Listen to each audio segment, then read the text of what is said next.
تصفية حساباتك مع الآخرين اليوم أرخص لك بكثير من يوم القيامة حينما تقف أمام ملك الملوك سبحانه.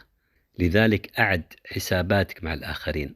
تذكر الأشخاص الذين أسأت لهم، ظلمتهم، آذيتهم، أخذت ماله أو كذبت عليه.